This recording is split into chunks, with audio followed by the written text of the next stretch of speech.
All right. Good morning, everyone. Welcome.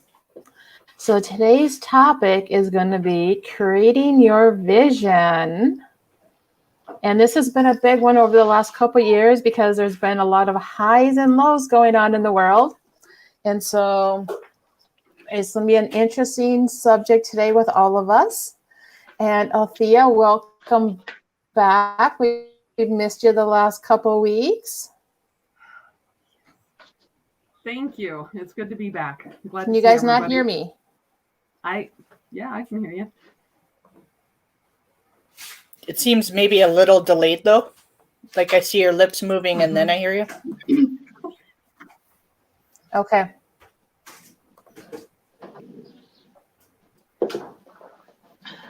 So Althea, do you want to welcome back? Do you want to start off by introducing yourself? Sure, I'll start. Well, my name is Althea. I am in Wyoming, Riverton, Wyoming. So we're in the center of it all over here.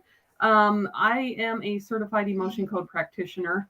I quickly help to identify trapped emotions that are keeping you from holding you back or, keeping you from progressing on your journeys and everything like that. So that's what I do. I also do oracle cards. I read hands, I read faces, I read toes. It's all fun in knowing how to best help you. And so it's a great way to be able to do all of that. So that is who I am and where I'm at. So I'm glad to be here, Michelle. Thank you. I love your energy. Introduce yourself.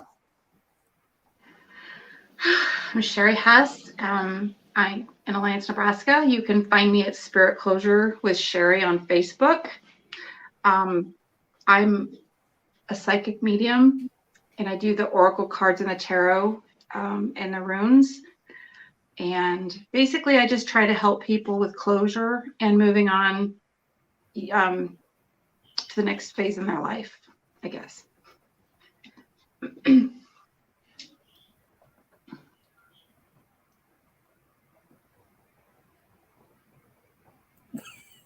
And there's a long pause.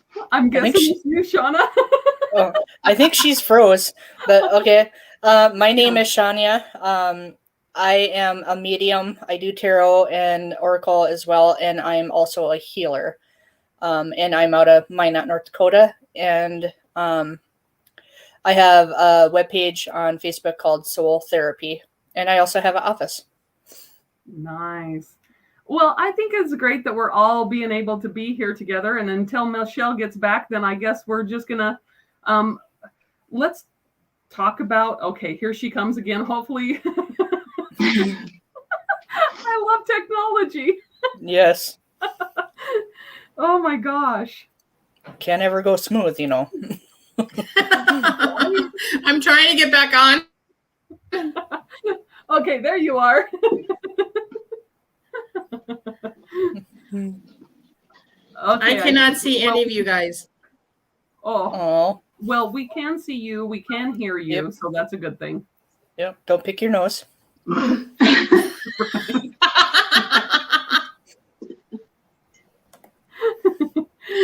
All right.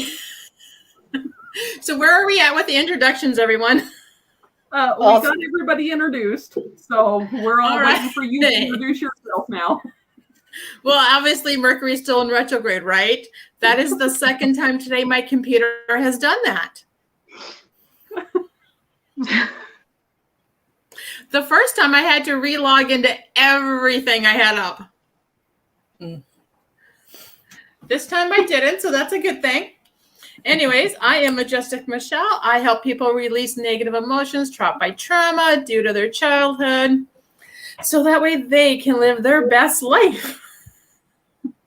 And it's been a great day already this morning with technology, so stay tuned for more, right? Yes.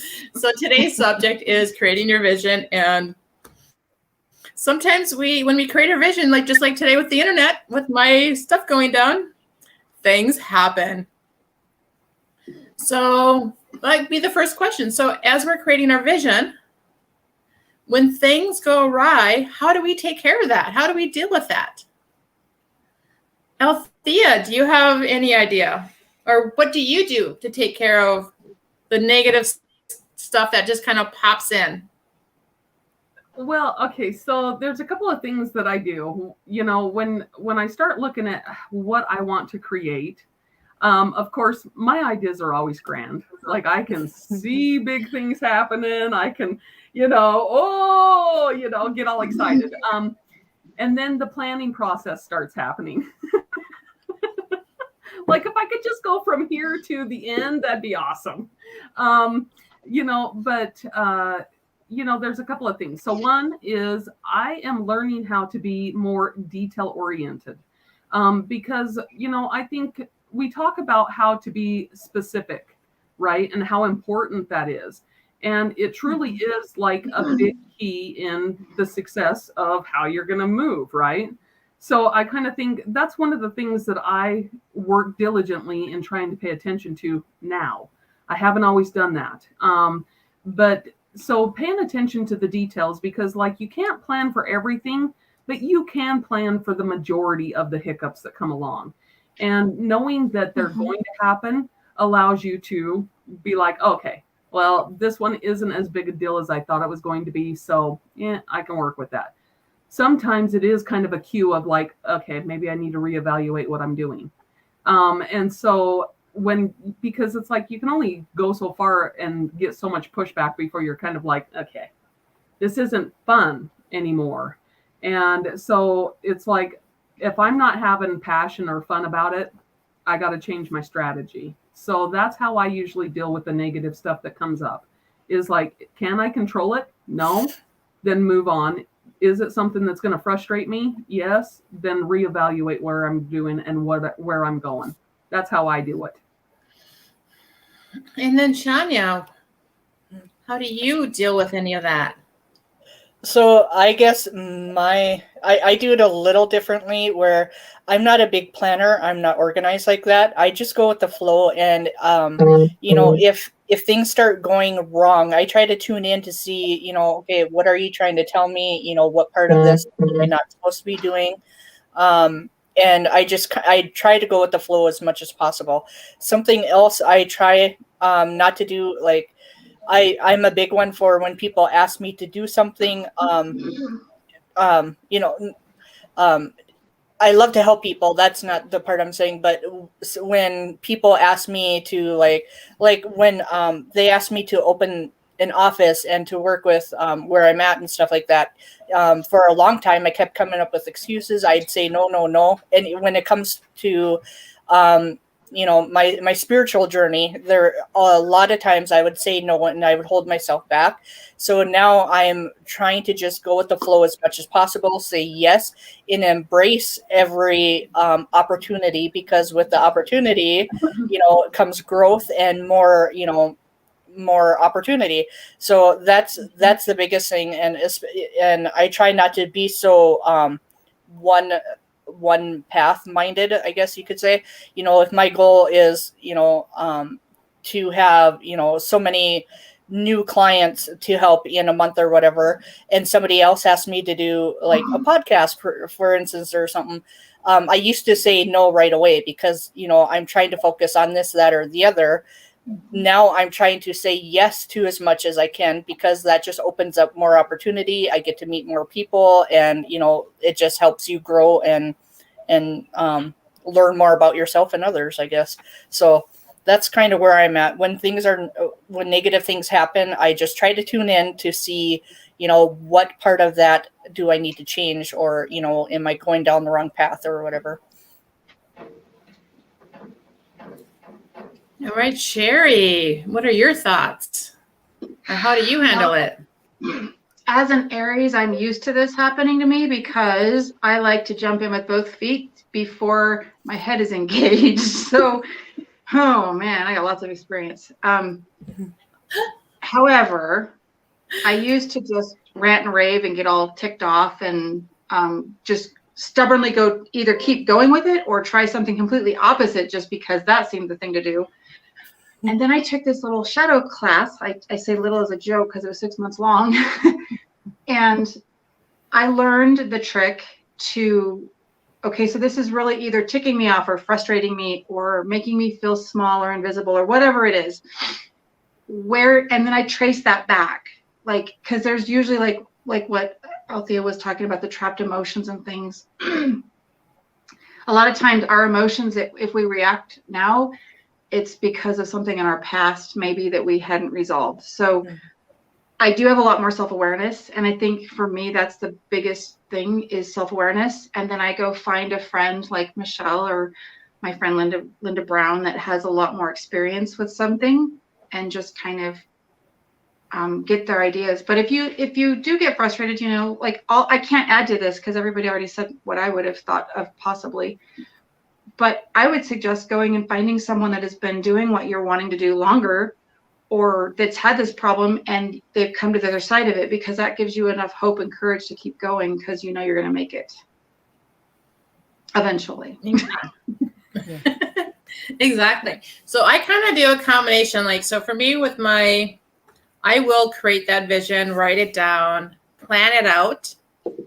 And then like, there's times where things just kind of get thrown in there. You're like going, oh, I got thrown a curveball. Okay, maybe I need to go do this today instead. And you never really ever know why until later on, when you look back on the day going, okay, this is why they needed me to go do this, or they needed me here. There's always a reason, as long as we're saying yes. And it's like, if we're creating that plan, that vision, we're writing it down, it allows the universe to go, oh, this is what she wants. Now we just need to throw things in her way to see if it's really true. And it's those things that they throw in our way to go, we need to either react or not react to. Because there's times where they throw things in our way to go, okay, this is her old pattern. Is she done with this? You know? And if we don't react, it goes away. It's no longer ours. And that is, I think, the biggest thing that we need to really work on is only reacting to things that we desire and not the things we don't want. Because even with things that I found, like with being back into my birth land and whatever else this last summer, and I would leave, and when I left, finances were taken care of. I had prosperity. I met engaging people. And then I went back, and none of that was there. And it was just really interesting going, okay, here I'm supposed to, like, thought I was here to figure something out, but maybe it was the fact that, you know, my life is not there. And no matter what, I need to move on to create the vision and the life that I desire. Because there's other things out there for us if we just listen. So, I mean, for me to create my vision and how I deal with obstacles, even today, like I was like, oh, this is great. My internet just went down and my computer went down and I need to upload everything and get back on. Like, good thing there's other people on that show. That knew what they were doing, because they, like, Althea's been and Sherry have been with it since pretty much the beginning. So if they needed to, they could just go, okay, we're going to run with this. You know? Yeah. So it was really great that you guys are here to help me create this vision of the podcast and everything else. And eventually, Shania, you'll get to that point. But yeah, I mean, just creating that vision is such an interesting concept. So, Sherry, what techniques do you use to create your vision? I write down a lot. Are you frozen, or did I just put? Oh, I might be He's frozen. Okay. Wait a minute. Yeah. I just went off too. What the heck was that about? She's not frozen to me. She's still moving around. Yeah. Okay. So what I do is I write down like what my 6 most important things to do the next day before I go to bed. And then if I have a lot to go on the next day, but then that, you can also, what you want to accomplish for the day, or a few days from now, a week, go on out to a month and a year, 5 years. It's kind of important. People just think about the here and now to get through, but you really have to kind of stretch that out and see where you want to be in 5 to 10 years. And are these goals taking you there, or are they kind of sidetracking you or keeping you stuck? A lot of times, because I have a family, I have to talk that over with my family as well, But I like to write down my goals and make sure that they're measurable and there's a time limit on them. They're achievable, and realistic.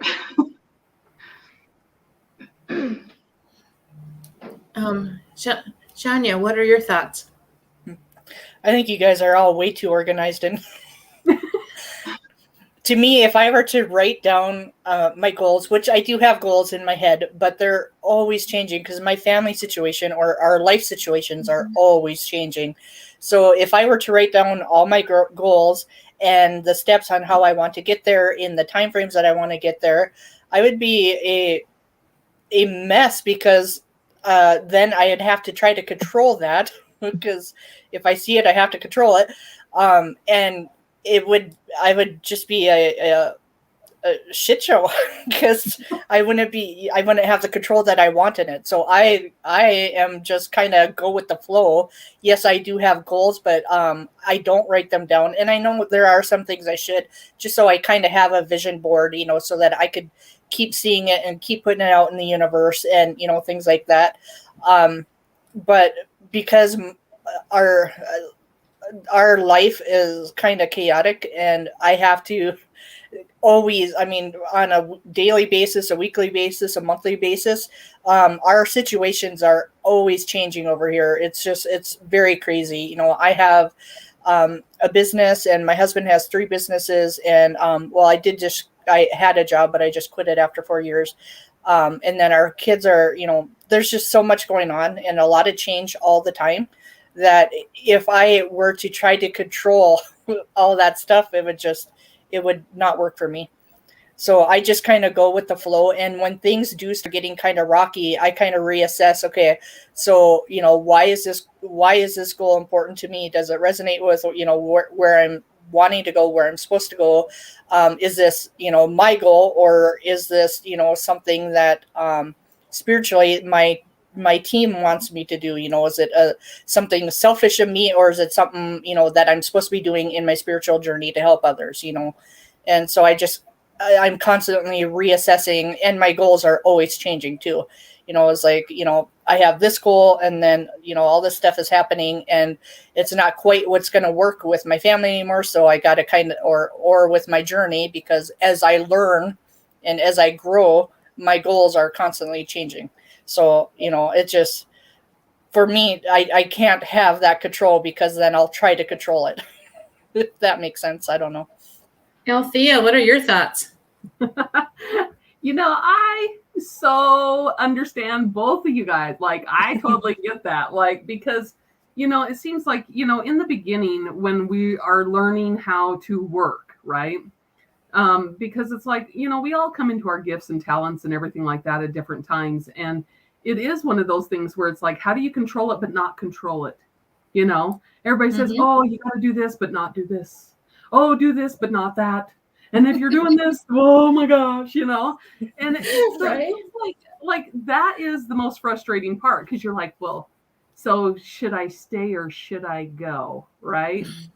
I think there was a song written about that. Yep. And, so what I have found is that it's a little bit of balance. You got to find a balance, right? So how do you get that balance? For every person, the balance is different, because my children are grown, right? I'm an empty nester, so I don't have children to worry about. Sometimes I act like a child, so that's really all what I got to worry about, but it's like, how do you determine? So the quickest way that I have found is it's like, there are some things that are worth writing down, right? Some things are ambitions or goals, things like that. They're worth writing down. And then, because you have to have at least an end goal in mind. How you get there varies. because of course life happens and different things happen. And it's just like, you never know when you're going to need to take a couple of weeks off, or, a couple of days off, or maybe it is just a 20-minute delay and stuff. And so it's like, what I have found is that I have my end goal, and then I have my goals broken down. And I mean, I used to be a compulsive list maker.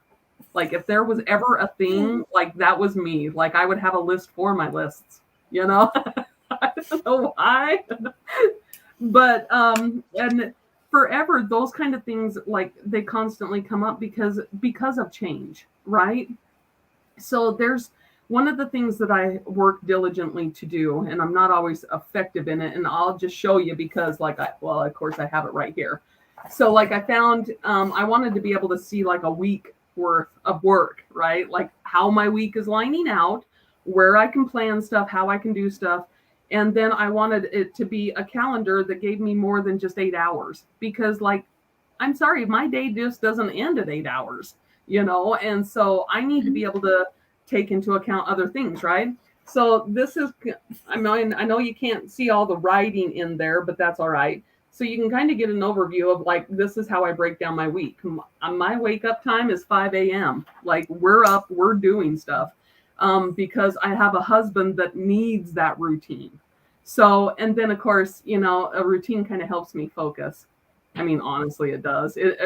I don't enjoy it really, because honestly, there's some days when I want to sleep in, and he's like, "Oh, let's rise up and do our exercises," and I'm like, yes, let's do just that. But I have found that as long as I can keep kind of a balance of when I need to start things by and when I need to end my work day, because, as you own your own business, you have a tendency to become a workaholic. Like you think about it nonstop, you're doing it nonstop, and you're like, okay, maybe I should do this, and that would give me just a little bit more. And so I think it's about creating that balance. So it's like learning how to do that. Just having like a beginning and an end, I think, and then allow the fluctuation in between. That's a good balance. So I think a lot of these come from trial and error, and every day we're learning. Like in 3 weeks, I'll probably have a different calendar, which is right up there, with all the other stuff. So, I mean, as you do it, like you're finding out what works for you. So, it constantly changes, but I think the balance is where it's at, getting that balance. I agree with that. I think creating our life and creating our vision is kind of like creating a painting. You have the concept and what you want it to look like, but yet how you get there and what lines you put in there, what strokes you put in there, what colors you put in there may all end up being different, but yet in the end, it's still that painting that you were desiring. So it's all about being able to like create that plan, see what you want. For me, I have to hear it like out of my own mouth. Because it's like if I hear my goals and then just put them aside, then I know it's going to come true and it's going to work out somehow, some way. How? I don't know. It's just going to be there. If I say it out loud and then I constantly, like, if I first reaction has that, like a heartfelt tug, then I know, hey, I got to work on this. But if I don't get it out of my head, it just sits there and doesn't go anywhere. I don't understand what that's about, but yeah, I have to like speak it. So when I'm in the car driving, that's usually when I'm talking about my goals and where I want to be, because I'm alone in the car. Nobody else is there but me. So if I hear somebody answer back, I know it's one of my guides, right?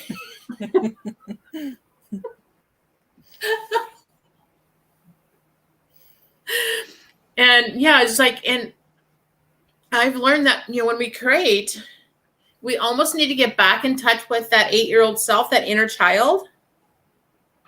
because they knew how to create in their way, in your way, that was going to help you as an adult. Kids come in knowing how to create.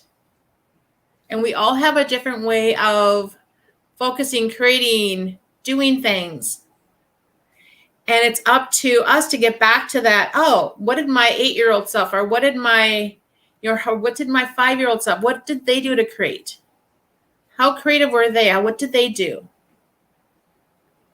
And then get back to that and then grow back on those skills that we enjoyed back then. In order to be able to, the universe is going to throw things in there. It always does. Especially if you're in tune and in touch with the universe. There's always those surprises like, haha, we're going here today instead, or we're doing this, or you got to deal with this today. Because there are things here on earth that we have to deal with in order to physically be here. So, Althea, what did your 8-year-old or 5-year-old self like to do to create? Well, I was pretty basic as an 8-year-old. I just wanted to marry Eric Estrada. That's really right. I just thought that, as soon as I could marry him, like my life would be complete. I didn't need anything more. And then I discovered Hulk Hogan. And so like I was pretty basic. Like, it's always funny because I think about like, what was I creating, at 8 and 9 and 10 years old. And it really was like, I really wanted to be a wife. I really wanted to be a mother. I really wanted to be like those very simplistic, but yet, impactful characters. Because, as a mother and as a wife, like you are influential. Like you get the chance and opportunity to, just really expand on everything. Like you're everything when you're those, and like it's fun to be able to elaborate on those. But like at 8 years old, truly, I was just manifesting marriage and children. Like, and obviously I wasn't very good at it because neither Eric Estrada or Hulk Hogan are my husbands. So, or exes. I don't even get to see their exes. That's funny. But it's just like, that childness and that innocence of it, it's like, I often think back and I'm like, it was amazing, like what you had fun doing as a child and how quickly you could create. But honestly, we didn't have the burdens that we do now. Rent was not an option when I was 8, and I didn't have to worry about those things. So like getting rid of the worry right now, I think this is one of the things that we have to make sure that we're taking care of things so that we don't have those worries, so we can get back to that 8-year-old creation. That's what I think. Yeah. Basic. Yep. Sherry, what about your 8-year-old self? Let's see. Trying to think back to that time. I really like activities that I can go completely brainless, because that's when I'm not fighting my conscious mind. So for me, it was like getting my hands dirty outside, making mud pies and daisy chains and all that stuff that kids do. If I was indoors, I would really honestly like do a lot of word puzzles or coloring, just to like mind dump. I also wrote short stories very young. I think basically, so what I would say to that now is, I ask myself now, I know that's not the question, but if time and money were not an issue, what would I be doing? And obviously time and money are issues. And just as that little child, you have to strip away those things because you're a kid. You have to look around you and take advantage of what's there and learn how to use it creatively for a different purpose. And I think that kind of translates into adulthood as well. Mm-hmm. Then Shania, what about your 8-year-old self? I am trying to reflect that far back, and I don't have a lot of positive or good memories of my childhood. The only thing I can remember really positive would be, at around that age, I really wanted to be a marine biologist.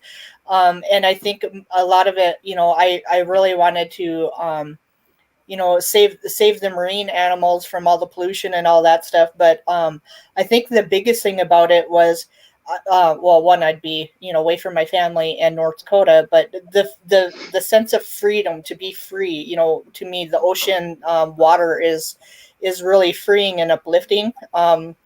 So I don't know how to tie that into your question, but that's really all I remember. My goal as a child was to be a marine biologist and save the marine animals and just be free in the ocean.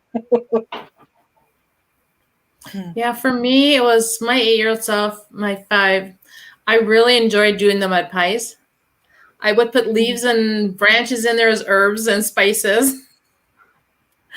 And then I started drawing early on. And then I would draw, and then it went into painting. And then unfortunately things happened and it stopped. And then probably about 10 years ago again, I started picking it all back up. But one of the things I would do inside was actually take old fabric and make doll clothes for my Barbies and for my dolls. That is one of the things I did. I was like going, oh, let's try it. What does this look like? Or what does this look like? And I started sewing when I was like 3-4 years old. So it's just an interesting concept, like, outside doing the mud pies, which is kind of cooking kind of sense, right?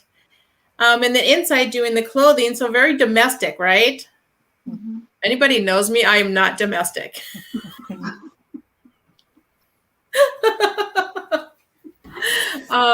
So it's just a really interesting concept, like, oh, wait a minute. Yeah, I can still create, but differently, because I want to create different stuff, not this stuff.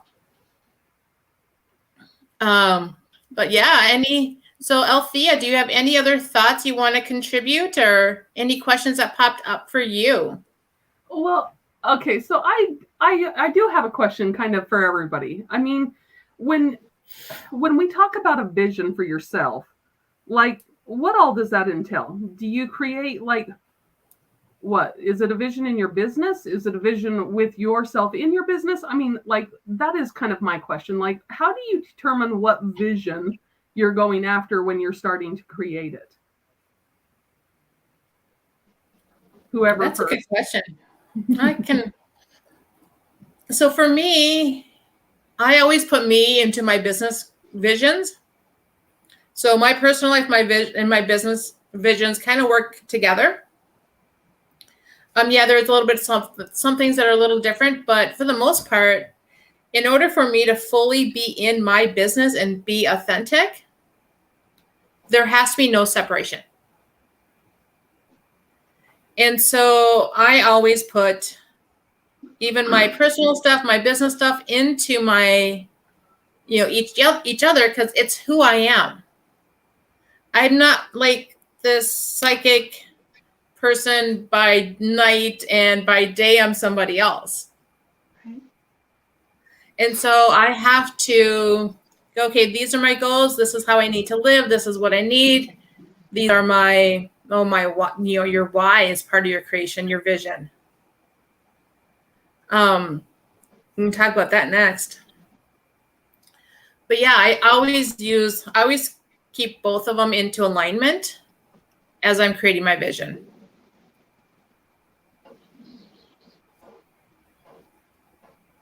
What about you, Sherry?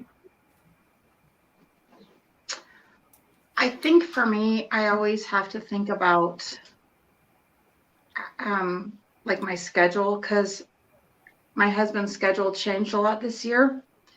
And so I've been struggling to find some balance there, because I would rather hang out with him usually than to work on stuff.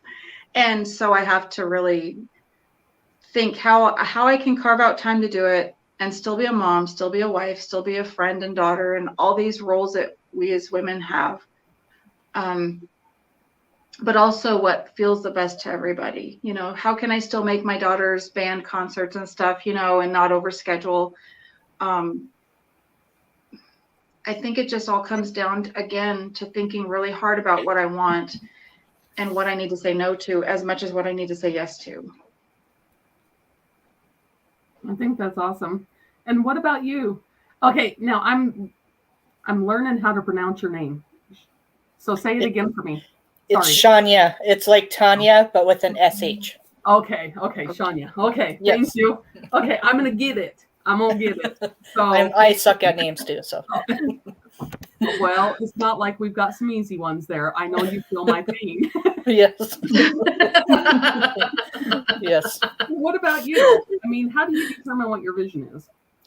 So, I was trying to reflect on that when Michelle first mentioned this to us, and the first thing that popped in my head about, you know, the vision for my life or whatever, the first thing that popped in my head was my marriage. And thinking back, that is to me one of the most important things, because if I have a good marriage, if we're happy, then you know, the motherhood part of it is stable and happy. And if I'm fulfilled in my home life, then my business life is going to also be fulfilled. You know, it's all kind of like Michelle said, everything is tied together. So the vision for me is, how can I be better at everything? Be a better wife, be a better mother, be a better coworker, be a better, you know, healer, you know, all that stuff. So it to me, it all ties together, like kind of like what Michelle was saying, you know. But for me, I think my biggest priority, and no matter what it is how is my marriage is to me, because to me, you know, if I'm happy there, then everything else just kind of falls in place. Because I have noticed, you know, on the days that we're not doing too very good, you know, I love him, he's my best friend, but sometimes I can't stand him, and vice versa, you know. On those days, it just seems like everything else goes a little downhill too. I don't have as much patience for my kids or my clients, or, you know, I'm not feeling like going in today, or, you know, whatever. So to me, it seems like my marriage is my foundation to the rest of, you know, my life. That's interesting. Well, and Michelle, what about you? I mean, how do you well, I guess you did answer that question, but I think that's very interesting that the foundation is the different things, you know, because I like that. I mean, it is truly inspiring when we can look at people and be like, oh, I can see how that's the motivating factor. And then maybe that is something that maybe I wasn't looking at in the beginning. Maybe I should evaluate. I mean, not that my marriage is bad or anything. I do like the guy. No. Well, that's good. You married him. Right. I didn't make a choice. Yeah, but sometimes those darn contracts, you know, it's just be like, I need a new contract negotiator. Yes. Well, so I guess that's kind of another question I have is, okay, let's say you got your vision, you're going after it. Like, what are some of the most important things that you think need to be there to help create so that you are free to create? Michelle, what are some things you need to be free to create? Some of the things that it needs is that it needs to have like my top 3. Am I going? Why am I drawing a blank? Am I going? Okay, we'll think of it. So it needs to have like love, integrity, and it needs to have like openness. It needs to be helpful for other people. If it doesn't have all 3 of those things, like honesty, I mean, we have honesty in there. So, you know, I think there's like a top 5. If it doesn't have all of those things in it, I don't do it. Right. Because in order to create, you have to have those boundaries for the universe to know, hey, this is outside my boundaries. I don't want it. This is inside my boundaries. This is great. Because there's too many, I think, people out there that just go, oh, yeah, whatever. It does, you know, whatever. And it's like, well, if you're doing things that's integrity, not within your own integrity, how is your soul going to, the karma in the end? How does that come into play? That is true. I mean, one of the biggest things that we have to deal with is when you understand what karma is. Then you're like, oh, crap. Right. Mm-hmm. Ignorance is bliss. Ignorance is karma is neutral. Not like karma. It's usually instant. We must have different karmas. Yeah. But karma is neutral, because karma is what you put out is what you get back. Exactly. It's interesting because, okay, so Shania. Yes. I just want to really say and leave out the Y in there. So please forgive me. Okay. So how does having a vision for yourself differ from a vision board for you? To me, I guess a vision board seems so, and I know you could change it, and as you grow and change everything, your vision board changes too, but to me it just seems like it's so permanent. So to have a vision board, where having a vision within my heart or my mind, it's, to me, it's easier to change and go with the flow and grow, or to be able to change if it's within me, rather than concrete on a wall, or on paper or whatever. And I know it's not, but to me it just seems that way. It feels so much more permanent, I guess, or harder to change. But I don't know. Well, that makes sense. It makes sense. What about you, Sherry? What do you think about that question? The difference? Yeah. The difference to me is when I have a vision board, it's usually more about I'm visually oriented, so I can actually see it. And then that helps me actually kind of cement it in my brain what it's going to look like. Whereas if I keep it to myself, I usually do the five senses, like what's it going to look like, what's it going to feel like and smell like and taste like, and all these things, because with each new experience, there's different things involved. And so I'm not talking about me like going and licking my deck of tarot cards. Okay, that's kind of weird. But so when I talk about that, tasting something, when you get more successful, you have more opportunities to indulge, I guess, different places, different things. Hopefully, my vision someday ultimately is to just travel and randomly find people in need, and just for however long do that little blurb of help for them. And so hopefully someday it'll be seaside. Hopefully someday it will be downtown in a big city. And so you think of those two, just those two alone, the smells and the sounds and the sights are going to be much, much different. But that does help me keep that excitement going. Also, when you keep it to yourself more, it's kind of smart, because people will try to derail you. And when I put things on a vision board, there's a chance of people coming to me and saying, like naysayers or people that like to pick it apart, So I'm kind of like on Shania's side with that one, keeping it in your head as long as possible. Well, but isn't that the truth though? I mean, okay, we all have our group. We all have that group that is that challenges us, right? They always question, like, really? Why are you doing that? What you doing that for? Are you sure you want to do this? I don't know what you call them. They're not really fight friends, but they are. You know what I mean? How do you deal with them? Michelle, what are some of the techniques for dealing with this group? Because when you're working in your vision and you're getting your foundation laid and you're working towards your goal, how do you not let them, or what about is there anything that they ever say that's right? What about that? What do you do? I am very careful about who I tell things to. Mm-hmm.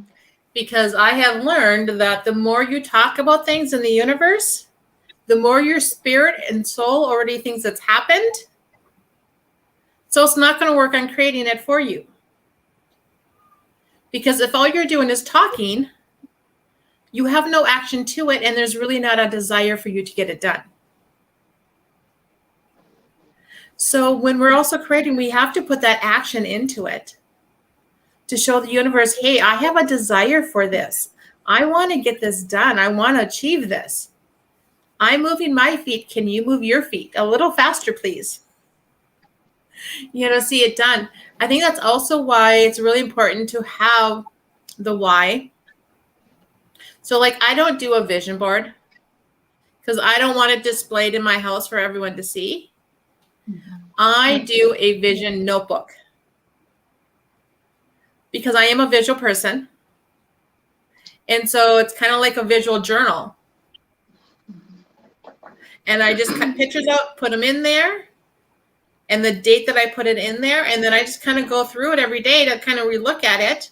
And then I shut it up and put it away for the day. Interesting. And if I see it show up in my life, I put a date on it saying, thank you on this date. I think that's interesting. A vision journal. That's different. I like that. Well, that's kind of all the questions that I had. So anybody else got any questions? Can I ask one? Yes. How about how we handle it when we have all this vision and we've done all the work and we've done all the preparation and everything, and it doesn't go the way we planned, or it goes a different direction? How do you ladies kind of handle that? Who wants to go first? I will. So how I would handle that is I actually go in and go, okay, this is what I want. This is what I've been doing. It hasn't been showing up. So you kind of have to reassess. Mm-hmm. So it's kind of like, Benjamin Franklin created the light bulb 200 times, but only one time worked. Yeah. So you kind of just have to go, okay, what didn't work? What did work? And just go back and reassess and retry it again. Because then that's telling me if it's not aligning, that one, it's not in alignment with who you are. Two, it just may be that there's something in your creation that is just not pulling through yet. And you need to go back to figure out, like, okay, how is it I create? How is it, does this work for me? Because again, we all create differently. And we all have to figure out what our creating part type is. And can we get our vision from here to out here? That sometimes is the hardest thing for us to figure out, and why a lot of people, don't do the vision boards and that, because they don't know how to get it from here to your heart space out to your world. Right. Because we all know that everything we see out here is really what's going on inside and in our heart space. Interesting. I like that question. It's very interesting because, like, I'm thinking about this time that I was planning something. Okay, so I was planning a convention. No, I'd never planned one before, but I figured, you know what? You never know if you don't try, right? So I started lining out what I wanted to happen at this convention. It was going to be a Western States convention. It was going to involve 8 states. It was really for first responders and law enforcement, because I'm into emotional wellness. Like, I believe that if you're emotionally well, like, you're going to be able to do a lot of things. You'll make better choices. You feel better, that kind of stuff. And when you're dealing with literally the worst side of humanity, because you don't get to see people at their shiniest, like we do at the holistic events. People come in and they're distraught, and we get to see a little bit of their baggage, but not like the extremes of death and violent deaths, not like our first responders. And so I was in the process of creating like this, it was called the Emotional, Personal, and Leadership Development convention. And I had big name people lined out for it. I had Ziegler International there. I had the Arbinger Institute was going to be there. So these were major players. Like, we were going to do this, and we were going to host it in Casper. It was going to be great. I was thinking of as many win-wins as possible, because I think that's important, and, kind of to quote Ziegler, he's always like, you can get what you want if you help enough people get what they want. Right? Like, I take that to heart because, like, we're here to help. That's why we're doing what we're doing. We want to help because we know how we have needed it. And so, that's what we kind of create from is like this, we want, like, our drive is huge when it comes to this kind of stuff. And when it come down time for it, then I went around and I talked with all these departments. I was putting a lot of effort and miles in and blood, sweat, and tears and all this stuff. And then it was like, I don't know what happened. It was like the spigot just turned off. And all of a sudden it was boop, like nobody would talk to me. And I'm like, seriously, I showered, I brushed my teeth, like, I don't have toilet paper on my shoe. Like, what's the deal? And like, literally, it was not, all I can say is it was not the right time.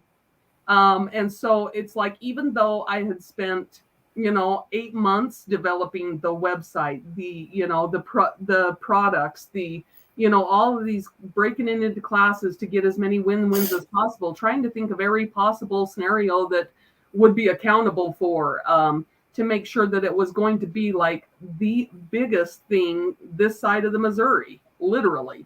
And so dealing with that, first I had to, like, okay, well, obviously I'm not very good at rejection because I threw a big fit when nothing started happening. And so I was like, okay, what do I do now? All right, well, let's work through this. So it was going back to the drawing board of, is this what I really want? Now, had that went through, the ramifications of that could have been really, really large. But also, was I completely understanding the ramifications of it being really, really, really large? Maybe I wasn't ready for that kind of success. Maybe I wasn't ready for the amount of income that it would have provided at that time because, well, not that I'm a shopaholic or anything, but sometimes learning money management skills needs to be revisited. So there's little things like that we look at that we're like, okay, all right, yeah, I would have went on vacation, a very luxurious vacation, and maybe that wouldn't have been the best way of spending those money, and that kind of thing. So I have to take a look at, like, really what was going on. Did I really want it? Yeah, I did. Could I see myself doing it? Yes, I could. Could I hear the excitement of the crowd? You bet. And then dealing with that is kind of like, okay, so now what do I need to learn? Oh, yeah. There's a few perspectives that I wasn't thinking of, like maybe my management skill or time management skill really wasn't up to par. Maybe I really was thinking too much of myself instead of thinking of, even though I did create many win-wins, it was still selfish purposes of why I was doing it, really. So it's like getting back to the basic of it. It's like, okay, I am human. I get subjected to all the regular things that everybody else does. I'm not any different. So how do I work through those so that I can do better next time? That's really what it is. Admitting I'm human. So that's my answer. Long story, but short answer. And that's kind of where I was going to go with it too. First I'd probably have, depending on my mood, a big pity party, like, I suck, this isn't meant for me, I'm not as gifted, whatever. But when I'd go back to reassess, I would usually figure out that somewhere in that journey, it turned more into selfish motives rather than to help it, the greater good, for the greater good or whatever. So that's usually when I reflect back on, you can't even call them failures because you learn from them, you grow from them. But, when something doesn't turn out as planned, and I go back and reflect, it's usually because somewhere in that journey, it turned into selfish motives rather than to be for the greater good. That's a great summary. I should have just said that. But hearing your explanation, Althea, was so much better. Yes, because it helps people put that in perspective as Yeah. an example of how that turns, can turn or whatever. So, yeah. Oh, well, All right. You drew the crowd in. Like, I mean, honestly, you got to admit, I mean, because there is those things that just make us human. I mean, honestly, they do. I'm not any different, and it's just like, maybe I would have blown all that money and then that would have been like a shit show, Right. Can't sell tickets to that, unfortunately. Well, all right, ladies, we are coming up to the top of the hour. Any last minute words any of you guys would like to say to everyone?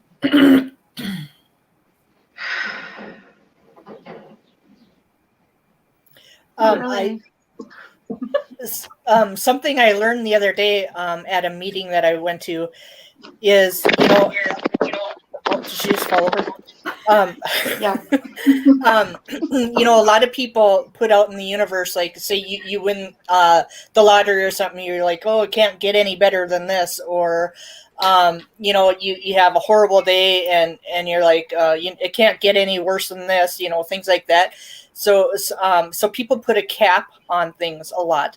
A question that I learned to put out in the universe the other day is, even if it's, you wake up, you stub your toe, you burn your toast, whatever, just having a crappy morning, like, how can it get better than this? And I've been really practicing that the last few days, putting that question out throughout the day. How can it get better than this? Whether it's a horrible, crappy day or if it's the best day ever, just keep putting out in the universe, how can it get better than this? And if you're living in the question, there's not a period at the end, and you're staying open to more opportunity throughout your day. So just food for thought, I guess. I like that. Yeah. Well, Sherry had a comment. Sherry? I think that the important thing to realize, if things do if they're going well or not, if this is a second or third or fourth or 50th attempt, realize you're not a failure, but you are actually coming at the equation or the solution with all this wisdom and accumulated knowledge and just kind of know-how. And so each time you're absolutely learning, kind of like what everyone said, and you're not a failure, you're just learning a lot each and every time. Mm-hmm. All right, everyone. Let's see. Thank you for joining the show today. Thank you for listening, for everyone who's out there, and have a beautiful, blessed week, everyone. See you next week. Bye. Bye.